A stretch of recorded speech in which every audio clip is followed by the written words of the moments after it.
I just watched Kantara, Chapter 1, and after all the hype, this film is a wild ride, both exhilarating and awkward at times. Here's my take, straight from the heart. First, the positives. The world they've built is rich: forests, folklore, rituals, ancient lore. It feels alive. The movie breathes nature. The cinematography is often breathtaking. Some action scenes, especially in woods, feel raw and visceral. They didn't soft-pedal the violence or the grit. I loved that.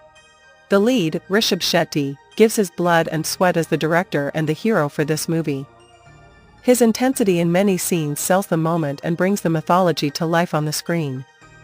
The moments where he's silent, he makes them work just with his eyes and body language. The music and sound design are a major force here. There are moments when silence, wind, drums build tension so well, you lean forward. When the background score kicks in, it frames the emotional beats perfectly. However, if I am forced to criticize, I must say that the pacing drags in the middle. After a strong build-up, there are long sequences, rituals, and flashbacks that slow the momentum significantly.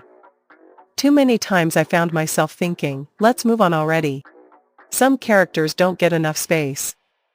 The villain or opposing forces are sometimes vague, motivations are hazy. We see conflict, but we feel less about why it matters. The mythology is dense, sometimes too dense.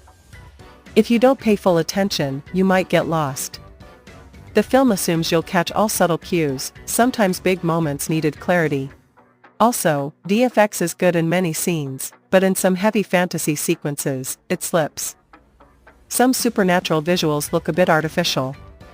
That contrast pulls you out, you're in the spell, then suddenly, oh, that shot looks cheap. Still, despite the flaws, the movie has heart. It feels ambitious. It aims high, not just to entertain but to evoke mythology, culture, nature. It reminds you why we go to theater, to be transported to a different universe. My final rating for Kantara, Chapter 1 is 3.5 out of 5. If you are into movies that challenge you visually, spiritually, and emotionally, don't miss this. But go in with patience, and be ready to forgive its rough edges. So, I want to know from you, Kantara, Chapter 1 after you watched it, are you spellbound or dissatisfied? Comment, like, share and subscribe to this channel please.